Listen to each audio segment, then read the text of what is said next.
Hello everyone, welcome to my YouTube channel.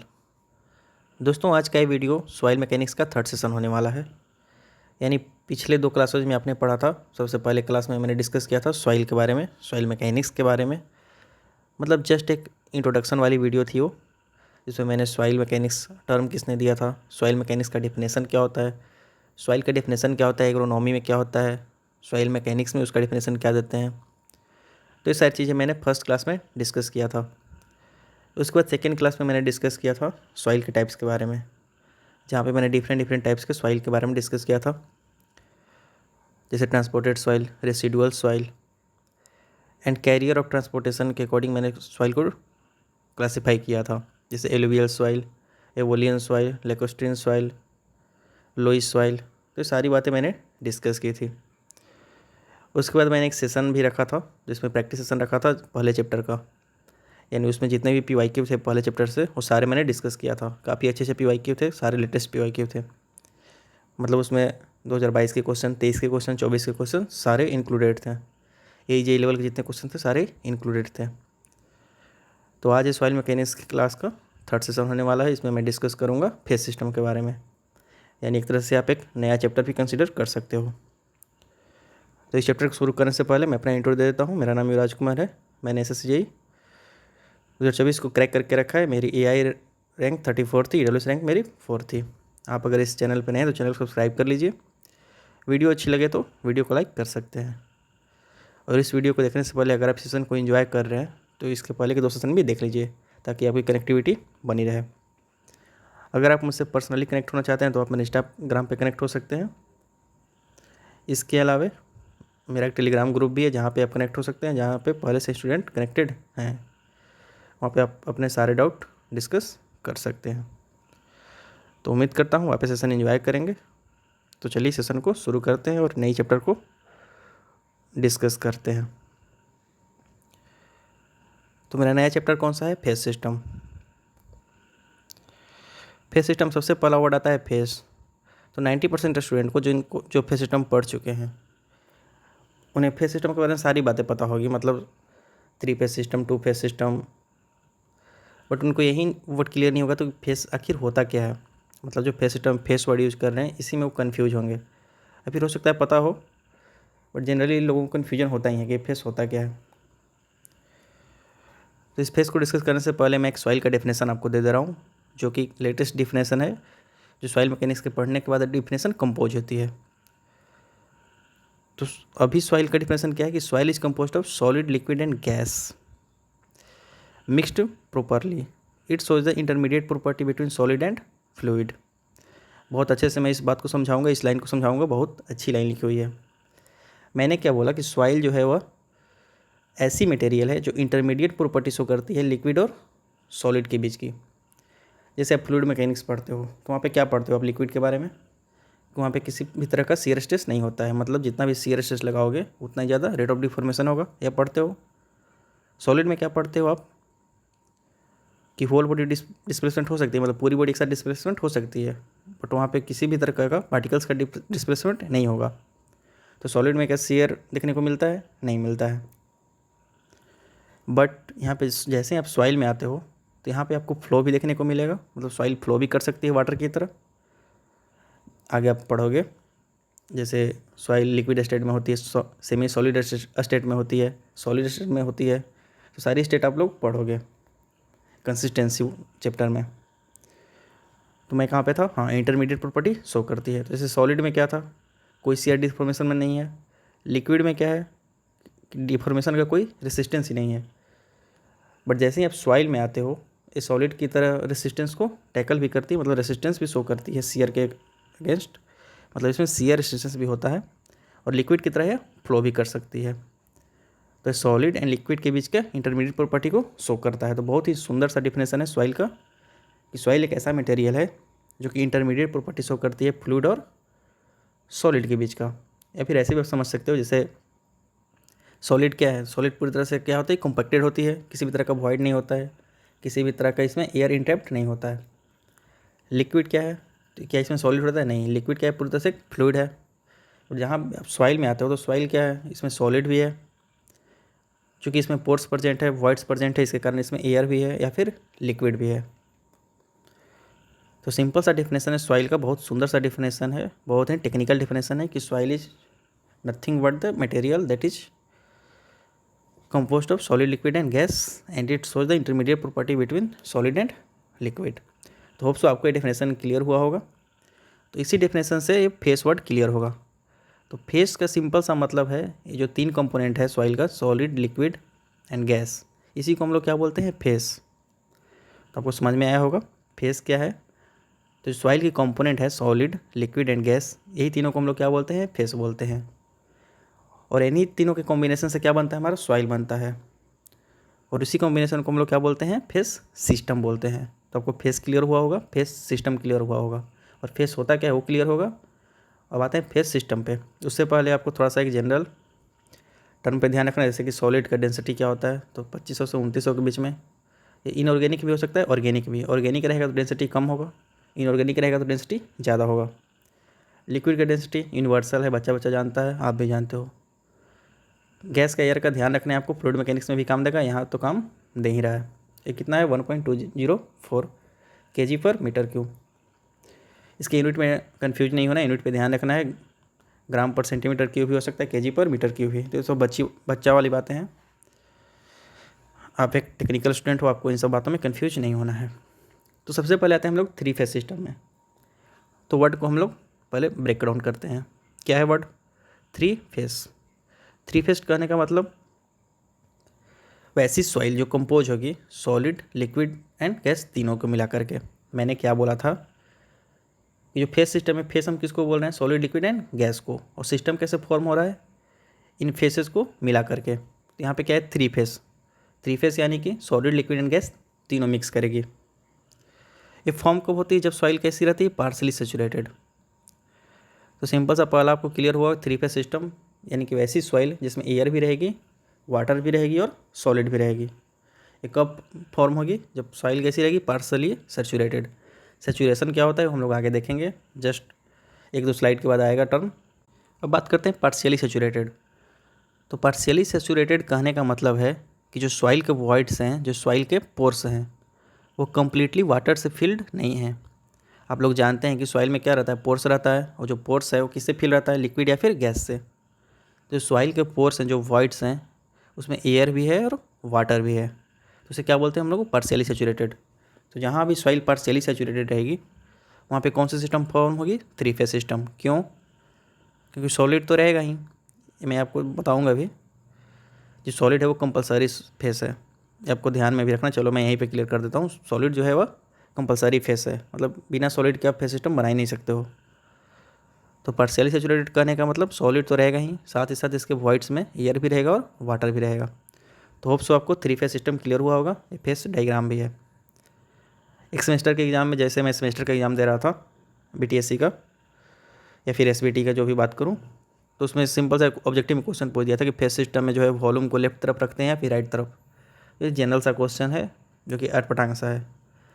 तो आप ये भी ध्यान रख लो, शायद हो सकता है किसी स्टेट के एग्ज़ाम में आ जाए, AJE लेवल के। तो आपको इसको भी ध्यान रखना है कि वॉल्यूम को लेफ्ट में रखते हैं या फिर राइट में रखते हैं। नेक्स्ट बात करते हैं हम लोग, एक जनरल सा टर्म है, जैसे कि सॉइल मैकेनिक्स में हम लोग वेट ऑफ एयर को निगलेक्ट करके चलते हैं। ठीक है, आप लोगों को पता ही है कि एयर की डेंसिटी कितनी है, 1.204 kg/m³। मतलब आप 1 मीटर क्यूब एयर लाओगे तब उसकी वेट कितनी होगी, 1.2 kg। वहीं सॉलिड की क्या है, 1 मीटर क्यूब लाओगे तो कितनी, 2500। लिक्विड की कितनी, 1000, मतलब 1000 गुना। तो ओबियस बात है, आप नेगलेक्ट कर सकते हो। बट इसके वॉल्यूम को हम लोग नेगलेक्ट नहीं करते हैं, वॉल्यूम को इसको कंसिडर करते हैं। क्यों कंसिडर करते हैं, जैसे कि आप एक बैलून लो, बैलून में क्या करो, हवा भर दो। अब जब उसका वेट लोगे तो काफ़ी नेग्लिजिबल आएगा, मतलब हो सकता है आपके वेइंग मशीन पे उसका वेट शो ही ना करे, बट वॉल्यूम क्या आपको पता चलेगा, आपको साफ साफ दिखेगा। तो इसीलिए सॉइल मैकेनिक्स में हम लोग इसके वेट को क्या करते हैं, नेगलेक्ट कर देते हैं, बट इसके वॉल्यूम को कंसिडर करते हैं। तो पार्शियली सैचुरेटेड सॉइल है तो इसमें क्या होगा, टोटल वेट को कैसे हम लोग लिखेंगे, तो weight of solid plus weight of water. ठीक है, सिंपल सा आपको 3 फेज सिस्टम कोई बनाने को कहे, कोई भी क्वेश्चन पूछे, आपको एक फेस डायग्राम बना लेना है। उसके बाद सारा डाउट आपका क्लियर हो जाएगा, सारे क्वेश्चंस का जवाब आप इजीली दे पाओगे। तो टोटल वेट मतलब एयर के वेट को तो हम लोग निगलेक्ट कर रहे हैं, टोटल वेट मतलब wait of water plus weight of solid. But वहीं पूछ दे कि टोटल वॉल्यूम कितना होगा, तो उसमें वेट ऑफ एयर भी वॉल्यूम ऑफ एयर भी ऐड करना है, वॉल्यूम ऑफ वाटर भी ऐड करना है और वॉल्यूम ऑफ सॉलिड भी ऐड करना है। क्यों? क्योंकि सॉइल मैकेनिक्स में हम लोग वॉल्यूम ऑफ एयर को निगलेक्ट नहीं करते हैं। तो यहाँ पे मैंने लिखा भी है total volume equal to volume of air plus volume of water plus volume of solid. तो यहाँ पे थोड़ा सा कन्फ्यूजन रहता है, तो होप सो आपका ये दूर हो गया होगा। इस टोटल वेट में तो हम लोग वेट ऑफ एयर निगलेक्ट कर रहे हैं, तो यहाँ पे थोड़ा डाउट रहता है कि वेट ऑफ एयर क्यों निगलेक्ट कर रहे हैं, तो आप बैलून वाला एग्जाम्पल ले सकते हो। नेक्स्ट आते हैं हम लोग टू फेस सिस्टम पे। अब वर्ड्स नहीं पता चल रहा है। टू फेस मतलब यहाँ पे कोई दो फेस होगा, मतलब या तो लिक्विड होगा या फिर गैस होगा। सॉलिड मैंडेटरी है, सॉलिड को तो आप हटा ही नहीं सकते हो। तो टू फेस मतलब सॉलिड के साथ या तो लिक्विड होगा या तो फिर गैस होगा। एक कब फॉर्म होता है जब सॉइल है फुली सैचुरेटेड, मतलब जो सॉइल में वॉइड्स हैं, जो सॉइल में पोर्स हैं, वो कम्प्लीटली किससे फिल्ड है? वाटर से। आप देख भी सकते हो, ये पूरी सॉइल है, इसके जो पोर्स हैं वो किससे फिल्ड है? पूरी तरह से वाटर से। तो कौन सी फेस फॉर्म होगी? Two phase system. क्यों? क्योंकि यहाँ पे एयर नहीं है, तो इसमें वॉल्यूम ऑफ एयर क्या हो जाएगा? 0। तो आप इसको कैसे लिखोगे? वेट लिखने के लिए बोलेगा तो आप क्या लिखोगे? Total weight equal to weight of water plus weight of solid, water का वेट प्लस सॉलिड का वेट। वहीं टोटल वॉल्यूम कितना हो जाएगा? Volume of water plus volume of solid. यहाँ पे वॉल्यूम ऑफ एयर नहीं होगा, क्यों? क्योंकि टू फेस सिस्टम है। टू फेस सिस्टम वो भी ऐसे है फुली सैचुरेटेड के लिए, यानी कि सिर्फ वाटर इसके पोर्स में प्रेजेंट है। नेक्स्ट टू फेस सिस्टम कब फॉर्म होता है? ड्राई सॉइल के लिए। ड्राई सॉइल क्या होती है? वैसी सॉइल जिसके पोर्स में वाटर नहीं रहते हैं, उसे हम लोग क्या बोलते हैं? Dry soil. तो ड्राई सॉइल से आपको कंफ्यूज नहीं होना है, ड्राई सॉइल और सॉलिड में डिफरेंस होता है। सॉलिड मतलब आप सॉइल की बात कर ही नहीं रहे हो, आप एक रॉक की बात कर रहे हो। बट ड्राई सॉइल मतलब उसमें पोर्स प्रेजेंट है, वो एक सॉइल है, बट उसके पोर्स जो है किससे फिल्ड है? एयर से फिल्ड है, ना कि वाटर से। तो वो कन्फ्यूज नहीं होना है ड्राई सॉइल और सॉलिड में। ड्राई सॉइल यानी कि सॉइल का एक टाइप है, सॉइल का एक पार्ट है, सॉइल का एक रूप है। बट सॉलिड मतलब क्या है? सॉइल से डिफरेंट थिंग्स है, वह एक रॉक है। तो ड्राई सॉइल में वेट कैसे लिखोगे? Total weight equal to weight of solid. क्यों?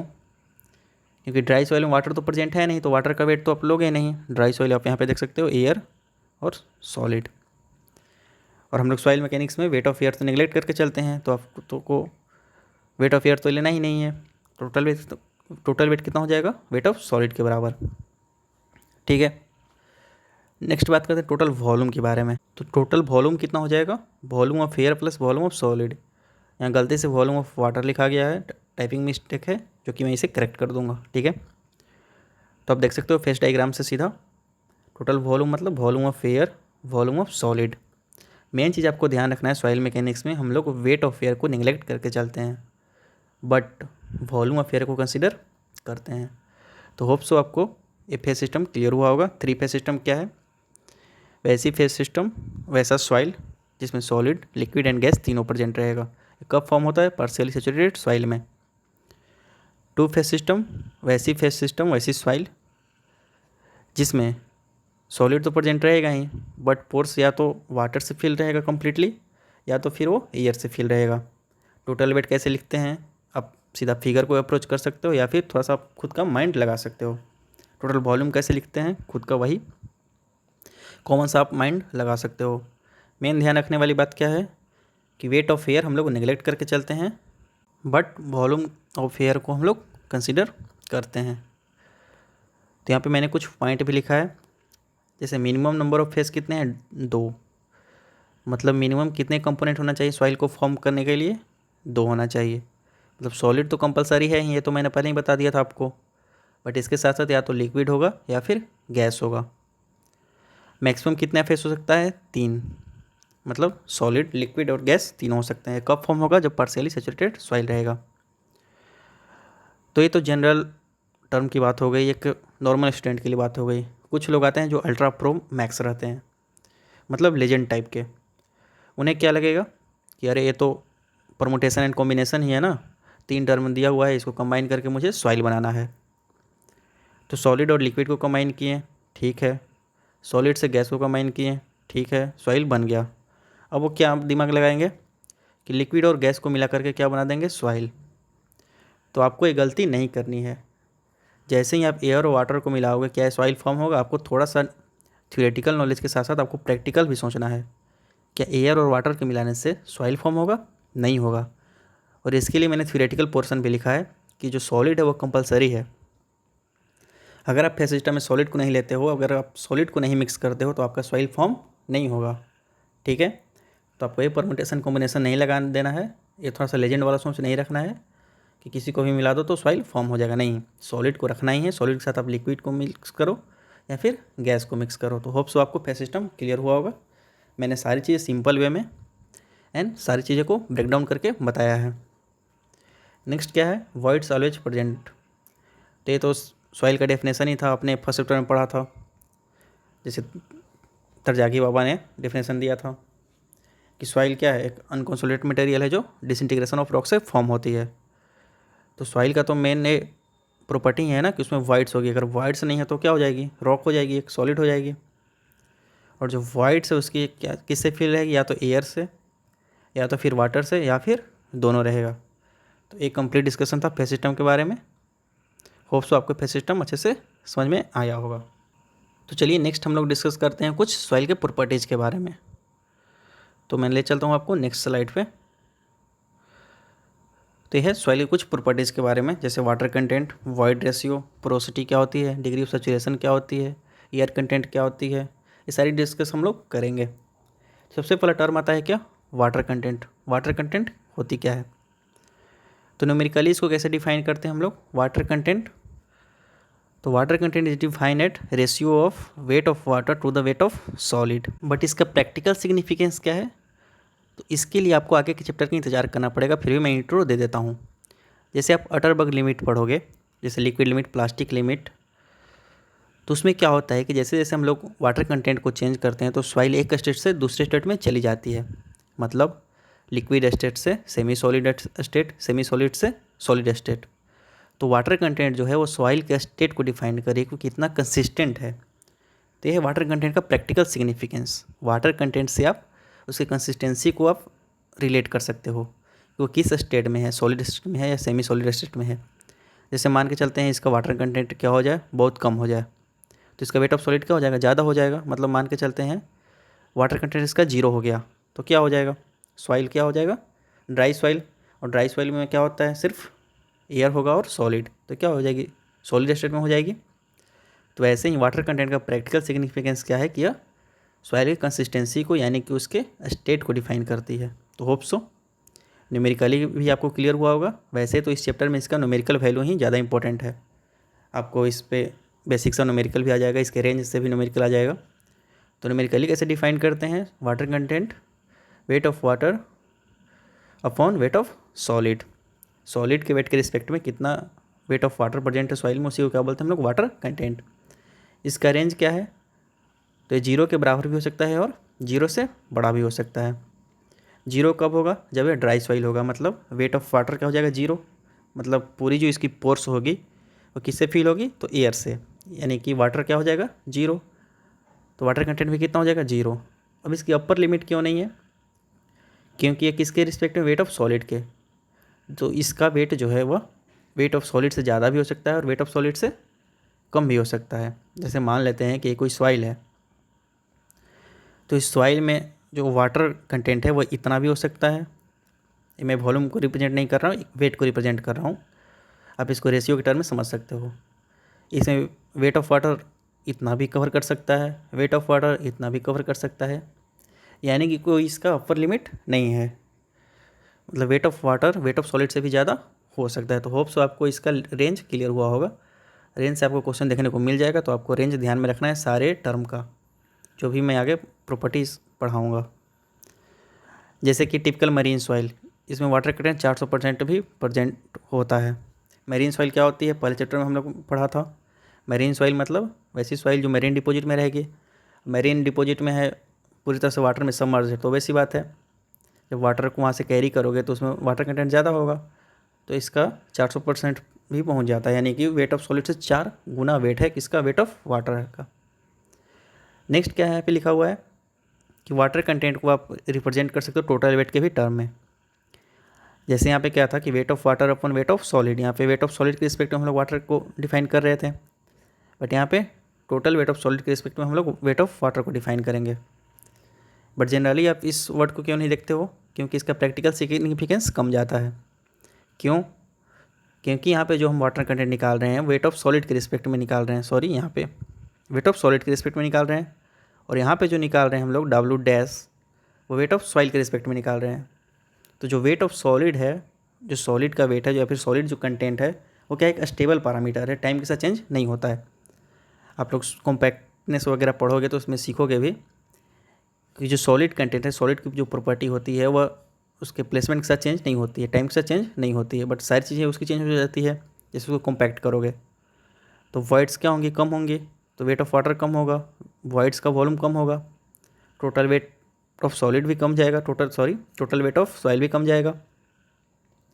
तो जो वेट ऑफ सॉइल है वह एक स्टेबल पैरामीटर नहीं है, बट वेट ऑफ सॉलिड क्या है? एक स्टेबल पैरामीटर है, इसीलिए इस वाटर कंटेंट का सिग्निफिकेंस ज़्यादा है as compare to this water content. Hope तो आपको समझ में आया होगा इसका सिग्निफिकेंस क्यों ज़्यादा है। क्यों? क्योंकि एक stable parameter wait of solid के रिस्पेक्ट में रिप्रेजेंट करते हैं। तो कुछ फार्मूला जो हैं जो आपको डायरेक्टली याद रखना है, मैं यहाँ पे किसी भी तरह का फार्मूला को प्रूफ नहीं किया हूँ क्योंकि वो इंपॉर्टेंट है नहीं। आप MCQ टैकल करने जा रहे हो, आप कोई कन्वेंशनल पेपर अप्रोच नहीं कर रहे हो। तो एक रिलेशनशिप है टोटल वेट वाले वाटर कंटेंट और वेट ऑफ सॉलिड के रिस्पेक्ट में वाटर कंटेंट के बीच में रिलेशन, आपको इसको ध्यान में रखना है। नहीं भी रखोगे तो इससे कोई क्वेश्चन नहीं आता है, फिर भी आपको ध्यान में रखना है, छोटी सी टर्म है, आपको याद रहेगा।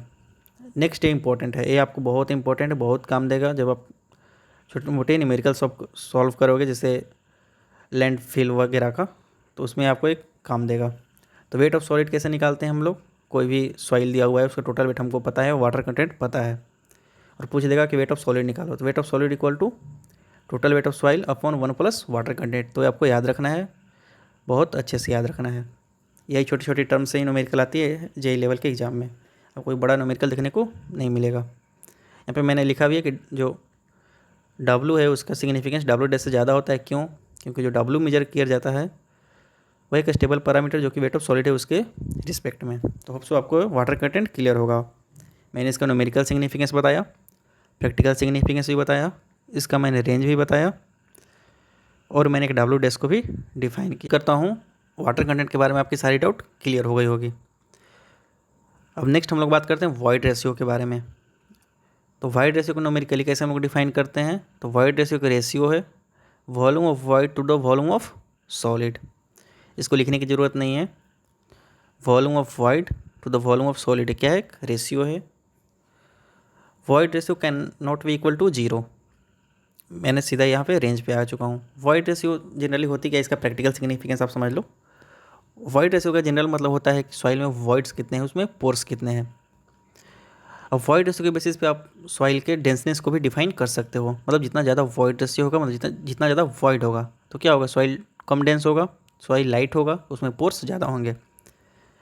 बट जैसे ही वॉइड रेशियो कम होगा, यानी कि volume of voids upon volume of solid, मतलब वॉल्यूम ऑफ सॉलिड के रिस्पेक्ट में वॉल्यूम ऑफ वॉइड क्या होगा? कम होगा, वॉइड रेशियो कम होगा, यानी उसमें पोर्स जो होंगे, वॉइड्स जो होंगे वो कम होंगे, यानी सॉइल कैसी होगी? डेंस होगी। तो वॉइड रेशियो का प्रैक्टिकल सिग्निफिकेंस यही है कि वॉइड रेशियो के बेस से आप उसके डेंसनेस को डिफाइन कर सकते हो। तो होप सो न्यूमेरिकल कैसे है ये? न्यूमेरिकल सिग्निफिकेंस इसका क्या है? तो volume of void upon volume of solid. Practical significance तो सॉइल के डेंसनेस को डिफाइन करती है। इसके रेंज की बात करूँ तो void ratio cannot be equal to 0। क्यों? समझते हैं इसको। मैंने क्या बोला, वॉइड रेशियो क्या है? तो एक रेशियो है volume of void to the volume of solid. तो कभी भी इसमें वॉल्यूम ऑफ वॉइड जो है वह 0 नहीं हो सकता है। मैंने लिखा भी है volume of void cannot be equal to 0। मैंने बोला भी था कि जो सॉइल की जो कंपलसरी है फेस वो कौन सी है? एक तो सॉलिड है और दूसरी क्या है? वॉइड्स रहेंगी ही। अब वॉइड्स या तो वाटर से फिल होगी या फिर गैस से फिल होगी, यानी कि एयर से फिल होगी। तो वॉइड रेशियो क्या है? Volume of void upon volume of solid. तो यहाँ पे वॉल्यूम ऑफ वॉइड है कभी भी 0 नहीं हो सकती, यानी कि वॉइड रेशियो कभी भी 0 नहीं हो सकता है। ये आपको ध्यान में रखना है। आपको क्वेश्चन पूछ सकता है, असर्शन रीजन में भी पूछ सकता है, और एक टिपिकल क्वेश्चन भी एक फैक्चुअल क्वेश्चन भी पूछ सकता है कि क्या वॉइड रेशियो जीरो हो सकती है, तो नहीं। अगर आपको याद नहीं है तो सिंपल सा वॉइड रेशियो का फार्मूला लिख लेना है और आपको सोचना है कि वॉइड रेशियो जीरो कब होगी। तो वॉइड रेशियो जीरो तभी होगी जब वॉल्यूम ऑफ वाइड जीरो होगा। और क्या सॉइल में वॉल्यूम ऑफ वाइड यानी कि वॉइड जीरो हो सकता है, तो नहीं। सॉइल की डेफिनेशन ही यही है ना कि वॉइड में क्या होना चाहिए, सॉरी सॉइल में क्या होना चाहिए, पोर्स होना चाहिए, सॉलिड में पोर्स होना चाहिए। तो होप सो आपको ये क्लियर हुआ होगा। Cannot be greater than and equal to 1, ठीक है, sorry can be greater than and equal to 1, या भी 100% ज़्यादा हो सकता है और 100% भी हो सकता है, यानी कि वॉल्यूम ऑफ वाइड जो है वॉल्यूम ऑफ सॉलिड से भी ज़्यादा हो सकता है, उससे कम भी हो सकता है, उसके बराबर भी हो सकता है, बट वॉल्यूम ऑफ वाइड कभी भी जीरो नहीं हो सकता है। तो होप सो आपको ये क्लियर हुआ होगा। नेक्स्ट क्या यहाँ पे लिखा हुआ है, for the same volume of void ratio of fine grain soil is more then course grain soil, ठीक है। जो void ratio of fine grain soil होती है मोर देन होती है कोर्स ग्रेन सॉइल से, but the volume of single wide of course grain soil is more then volume of fine grain soil. देखो generally आप क्या देखोगे, जब आप विजुअली आप उसको रिप्रेजेंट करोगे, विजुअली आप देखोगे सॉइल को, तो आपको लगेगा कि वॉइड रेशियो जो है वो कोर्स ग्रेन सॉइल में ज़्यादा है, बट प्रैक्टिकली आप जब उसको मेजर करोगे तो आपको पता चलेगा कि जो फाइन ग्रेन सॉइल में वॉइड्स होती हैं, वॉइड रेशियो जो होती है वो ज़्यादा होती है। क्यों? क्योंकि वाइड रेशियो का डेफिनेशन है volume of wide upon volume of solid. तो वॉल्यूम ऑफ वाइड के साथ साथ आपको वॉल्यूम ऑफ सॉलिड को भी देखना है, ठीक है। जो सिंगल वाइड है, जो आपको विजुअली देखोगे, आप जब उसको सॉइल को आप अपनी नेक्ड आई से देखोगे तो आप सिंगल वॉल्यूम को देखते हो, तो सिंगल वॉल्यूम ऑब्वियस सी बात है कोर्स ग्रेन सॉइल में बड़ी होती है। जो सिंगल वाइड की जो वॉल्यूम होती है कोर्स ग्रेन सॉइल में बड़ी होती है, बट जब वाइड रेशियो की बात करोगे volume of wide upon volume of solid की, तो फाइन ग्रेन सॉइल में ज़्यादा होती है। तो ये आपको ध्यान में रखना है, इसमें कंफ्यूज नहीं होना है। ऑब्वियस सी बात है आप इसमें गलत कर सकते हो क्वेश्चंस में, बट आपको गलती नहीं करना है। फाइन ग्रेन सॉइल में वाइड रेशियो ज़्यादा होता है as compare to coarse grain soil. लेकिन जैसे ही सिंगल पार्टिकल की वॉल्यूम की बात करेंगे, सिंगल ग्रेन की वॉल्यूम की बात करेगा, सिंगल पोर्स की वॉल्यूम की बात करेगा, तो कोर्स ग्रेन सॉइल में ज़्यादा होता है as compare to fine grain soil. Hope so आपको एक क्लियर हुआ होगा, कन्फ्यूज नहीं होना है। सिंपल से आपको अगर कुछ नहीं समझ में आ रहा है तो सिंपल से आपको याद रखना है कि void ratio fine grain soil में ज़्यादा होती है as compare to coarse grain soil, ठीक है। नेक्स्ट क्या यहाँ पे मैंने लिखा है, वॉल्यूम ऑफ सॉलिड कैसे निकालते हैं। ये तो मैंने पहले ही बता दिया था कि जितना ज़्यादा वाइड रेशियो होगा उतना ज़्यादा सॉइल क्या होगा, लूज होगा, या उसके डेंसनेस को बताती है। नेक्स्ट टर्म जो आपको याद रखना है, इस फॉर्मूला को आपको याद रखना है, जैसे वेट ऑफ सॉलिड, कोई सॉइल दिया हुआ है, आपको वेट ऑफ सॉलिड निकालना है, तो कैसे निकालोगे, total weight upon 1 plus water content. तो सेम फार्मूला यहाँ पे वॉल्यूम के टर्म में है। किसी सॉइल का वॉल्यूम दिया हुआ है, टोटल वॉल्यूम दिया हुआ है, वॉइड रेशियो दिया हुआ है, आपको पूछ दिया कि वॉल्यूम ऑफ सॉलिड निकालो, तो कैसे निकालोगे, volume of solid equal to total volume upon 1 plus void ratio, ठीक है। ये दोनों फार्मूला आपके टिप्स पे होना चाहिए। बाकी वॉइड रेशियो क्या होता है फार्मूला, ये तो मैंने लिखा भी नहीं क्योंकि बहुत सा जनरल टर्म है, मतलब जो टेक्निकल का थोड़ा बहुत भी जानता है ये सब टर्म तो उसको पता ही होना चाहिए कि वाटर कंटेंट क्या होता है, उसका फार्मूला क्या होता है, वॉइड रेशियो का फार्मूला क्या होता है। तो मैंने यहाँ पे इसलिए लिखा है ताकि मैं इसके प्रैक्टिकल सिग्निफिकेंस को आपको बता सकूँ, क्योंकि न्यूमेरिकली तो हम लोग याद रखते हैं बट प्रैक्टिकल सिग्निफिकेंस सब नहीं जान पाते हैं। जैसे वाटर कंटेंट का न्यूमेरिकली तो हर कोई बता देगा, बट जैसे ही आप प्रैक्टिकल सिग्निफिकेंस पूछोगे तो थोड़ा सा दिक्कत हो जाएगा आपको, तो बट इसीलिए मैंने इसको रखा है। वाइड रेशियो का प्रैक्टिकल सिग्निफिकेंस क्या था कि वो सॉइल के डेंसनेस को बताता है। याद क्या रखना है इन दोनों फार्मूलेज को। पहला वेट ऑफ सॉलिड कैसे निकालते हैं, total weight upon 1 plus water content. Volume of solid कैसे निकालते हैं, total volume of 1 plus void ratio. तो होप सो आपको यहाँ तक क्लियर हुआ होगा। नेक्स्ट स्लाइड पे चलते हैं। नेक्स्ट स्लाइड पे क्या है, पोरोसिटी। जैसे वाटर कंटेंट में मैंने एक टर्म बताया था कि आप वाटर कंटेंट को रिप्रेजेंट कर सकते हो टोटल वेट के रिस्पेक्ट में, वैसे ही आप वाइड रेशियो को भी रिप्रेजेंट कर सकते हो टोटल वॉल्यूम ऑफ सॉइल के रिस्पेक्ट में, और इसी को हम लोग क्या बोलते हैं, पोरोसिटी बोलते हैं। जैसे वाइड रेशियो हम लोग निकाल रहे थे तो किसका रेशियो था, volume of wide upon volume of solid, but जो पोरोसिटी है ये किसका ratio, volume of wide upon total volume of soil. तो जो मैंने बताया था उसके बेसिस पे आप ये बताओ कि प्रैक्टिकल सिग्निफिकेंस किसका ज़्यादा होगा, वाइड रेशियो का या फिर पोरोसिटी का। जैसा मैंने पहले बताया था कि जो भी वेट ऑफ सॉलिड के रिस्पेक्ट में निकाली जाएगी उसका प्रैक्टिकल सिग्निफिकेंस ज़्यादा होगा। क्यों? क्योंकि जो वेट ऑफ सॉलिड है वो क्या है, स्टेबल पैरामीटर है। तो वैसे ही वाइड रेशियो और पोरोसिटी में अगर कोई पूछे कि किसका प्रैक्टिकल सिग्निफिकेंस ज़्यादा है तो क्या बोलोगे, कि वॉइड रेशियो का प्रैक्टिकल सिग्निफिकेंस ज़्यादा है। क्यों? क्योंकि वो वॉल्यूम ऑफ सॉलिड के रिस्पेक्ट में निकाली जा रही है। वॉल्यूम ऑफ सॉलिड क्या है? एक स्टेबल पैरामीटर है as compare to volume of soil. Volume of soil क्या हो सकती है? चेंज हो सकती है। क्यों? क्योंकि volume of soil volume of wide पे डिपेंड कर रही है और वॉल्यूम ऑफ वाइड वेरी करते रहती है। इसका रेंज क्या है? तो ये 0 से 100% के बीच होता है। ना तो ये 0 हो सकता है, ना ही 100% हो सकता है। कैसे? मान के चलो आप एग्जाम में भूल गए, तो सिंपल से आपको फार्मूला लिखना है और आपको एनालिसिस करना है। जैसे 0 क्यों नहीं होगा? 0 होने के लिए वॉल्यूम ऑफ वाइड को 0 होना पड़ेगा। क्या वॉल्यूम ऑफ वाइड 0 हो सकती है? तो बिल्कुल नहीं, यह एक कंपलसरी फेस है। मतलब सॉइल में वाइड्स होगा ही। 100% क्यों नहीं? 100% होने के लिए वॉल्यूम ऑफ वाइड और वॉल्यूम ऑफ सॉइल को इक्वल होना पड़ेगा। तो क्या पॉसिबल है? बिल्कुल नहीं। मतलब पूरे सॉइल का वॉल्यूम अगर वॉल्यूम ऑफ वाइड के ही बराबर हो जाए तो सॉइल बचेगा ही नहीं, और तो पूरी तरह से एयर हो गया ना। तो होप सो आपको ये क्लियर हुआ होगा कि रेंज ऑफ पोरोसिटी क्या है? 0 से 100% के बीच में होती है। आपको सारे टर्म का रेंज याद रखना है, कुछ जो भी फार्मूला बता रहा हूँ वो याद रखना है, और किसका किसका रेशियो है ये आपको ध्यान में रखना है। मेन डाउट यहाँ पे रेंज पे ही आती है, तो रेंज पे आपको फोकस करना है। रेंज कैसे निकालते हैं? सिंपल सा उसको रेशियो लिख लेना है और आपको देखना है कि क्या वो पॉसिबल है या फिर नहीं। एक रिलेशनशिप है, जनरल रिलेशनशिप है, बट बहुत ही काम की है, बहुत सारे एग्जाम में आते रहती है, हमेशा आते रहती है। आप 100 क्वेश्चन का एग्जाम दे रहे हो तो हो सकता है 1-2 क्वेश्चन इस पर आ ही जाए।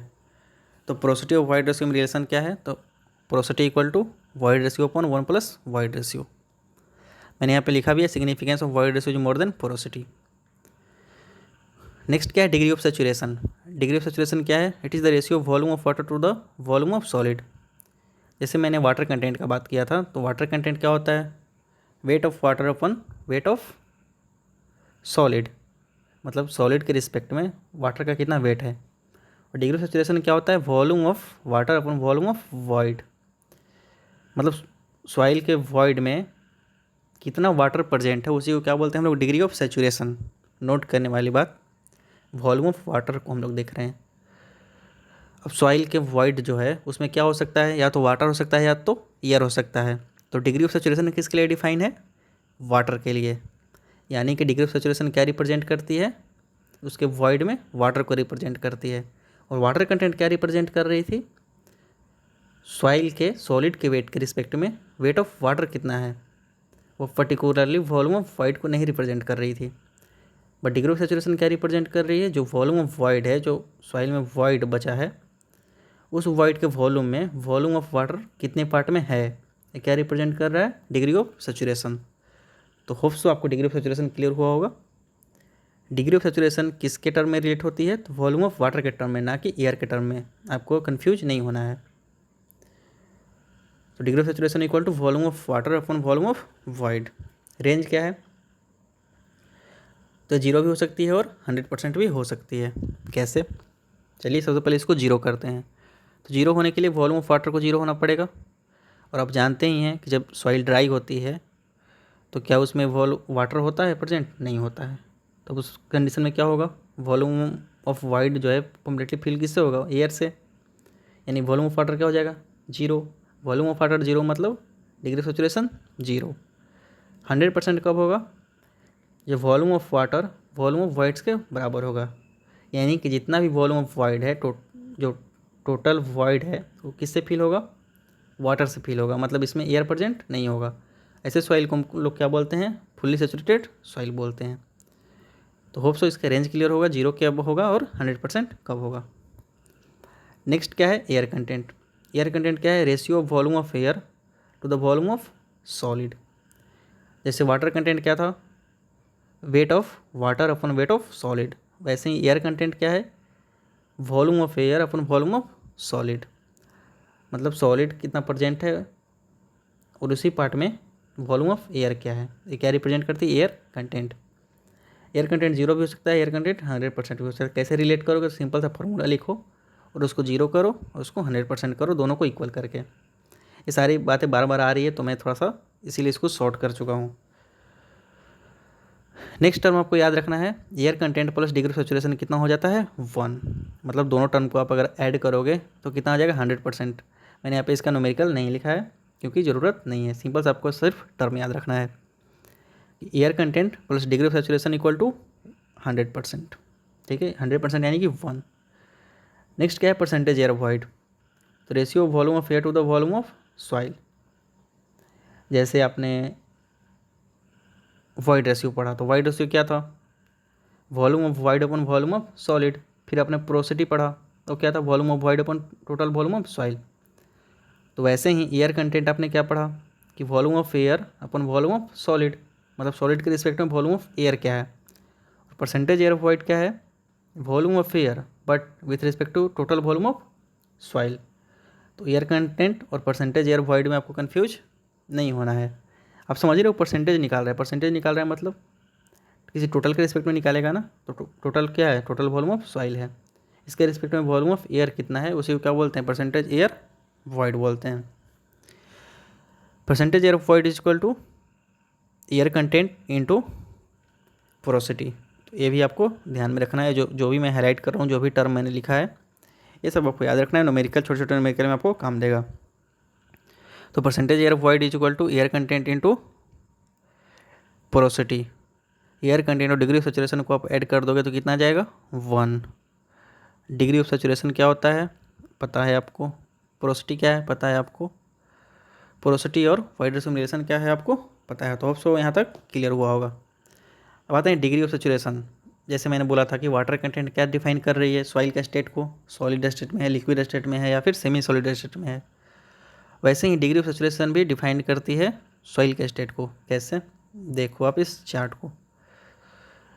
जैसे डिग्री ऑफ सैचुरेशन 0 से 25% है, मतलब 25% कहने का मतलब volume of water upon volume of void, जो टोटल वॉल्यूम ऑफ वॉइड है सॉइल का, उस टोटल वॉल्यूम में 25% वॉइड जो है वो किससे फिल है, वाटर से, और 75% वॉइड किससे फिल है, एयर से। तो होप्स आपको ये क्लियर हुआ होगा। तो जब डिग्री ऑफ सैचुरेशन 0 से 25% होगा उसे हम लोग क्या बोलेंगे, ह्यूमिड बोलेंगे। 25 से 50% डैम्प, 50 से 75 मॉइस्ट, 75 से 100% हो जाएगा उसको क्या बोलेंगे, वेट सॉइल। तो ह्यूमिड, डैम्प, मॉइस्ट, वेट। 0 से 25, 25 से 50, 50 से 75, मतलब 25-25 का गैप है। ह्यूमिड, डैम्प, मॉइस्ट और वेट। ये फ्लोचार्ट आपको याद रखना है, क्वेश्चन से आता है, आपको स्किप नहीं करना, ईजी सा है। 25, 50, 75, 100, ह्यूमिड, डैम्प, मॉइस्ट, वेट। ठीक है, जैसे हम लोग वाटर कंटेंट को इंक्रीज कर रहे हैं, डिग्री ऑफ सैचुरेशन इंक्रीज हो रहा है। तो सो आपको यहाँ तक क्लियर हुआ होगा। नेक्स्ट हम लोग बात करेंगे यूनिट वेट और डेंसिटी के बारे में। इसके बारे में अगर मैं बात करने जाऊँ तो बहुत लंबा वीडियो हो जाएगा, तो अभी तक हम लोग यहीं पे रहने देते हैं छोटे छोटे टर्म को। जैसे मैंने क्लियर किया, पहला फेस सिस्टम क्या था ये मैंने क्लियर किया। उसके बाद हमने देखा 3 phase system, 2 phase system, compulsory face कौन सी है, वाइड का प्रेजेंस क्यों ज़रूरी है, ये सारी चीज़ें मैंने इस स्लाइड में डिस्कस किया था। उसके बाद मैंने डिस्कस किया वाटर कंटेंट के बारे में कि वाटर कंटेंट क्या होती है, इसका न्यूमेरिकल सिग्निफिकेंस, मतलब न्यूमेरिकली कैसे डिफाइन करेंगे, इसका प्रैक्टिकल सिग्निफिकेंस क्या है। उसके बाद मैंने आपको एक फार्मूला याद करने के लिए बोला कि वेट ऑफ सॉलिड कैसे निकालते हैं, अगर आपको टोटल वेट पता हो और वाटर कंटेंट पता हो। फिर मैंने बोला वाटर कंटेंट 2 तरीके से निकलता है, एक टोटल वेट के रिस्पेक्ट में और एक वेट ऑफ सॉलिड के रिस्पेक्ट में। सिग्निफिकेंस इसका ज़्यादा है, जिसका भी हम लोग निकालते हैं वेट ऑफ सॉलिड के रिस्पेक्ट में। क्यों, क्योंकि वेट ऑफ सॉलिड एक स्टेबल पैरामीटर है। नेक्स्ट हमने इसके रेंज के बारे में बात किया कि 0 भी हो सकता है और 0 से बड़ा हो सकता है, इसका कोई अपर रेंज नहीं है। क्यों नहीं है ये मैंने डिस्कस किया। मेरीन सॉइल का 400% तक भी जा सकता है। नेक्स्ट मैंने वॉइड रेशियो का सेम मैंने बात किया, इसके रेंज के बारे में, इसके न्यूमेरिकली कैसे डिफाइन करते हैं, प्रैक्टिकल सिग्निफिकेंस इसका क्या है। फिर एक फार्मूला भी था कि अगर आपको टोटल सॉइल का वॉल्यूम पता है, वॉइड रेशियो पता है, तो आप वेट ऑफ सॉलिड निकाल सकते हो। कैसे, weight of solid equal to total volume upon 1 plus void ratio. Third slide में मैंने क्या बात किया, पोरोसिटी के बारे में। एक क्या है, volume of void upon total volume of soil. इसके रेंज के बारे में मैंने बात किया कि 0 से बड़ा और 100% से छोटा, या ना तो 0 होगा और ना ही 100% होगा। फिर मैंने एक रिलेशनशिप के बारे में बात किया, वॉइड रेशियो और पोरोसिटी के बारे में। डिग्री ऑफ सैचुरेशन क्या होती है, डिग्री ऑफ सैचुरेशन के अकॉर्डिंग मैंने सॉइल के स्टेट के बारे में बात किया।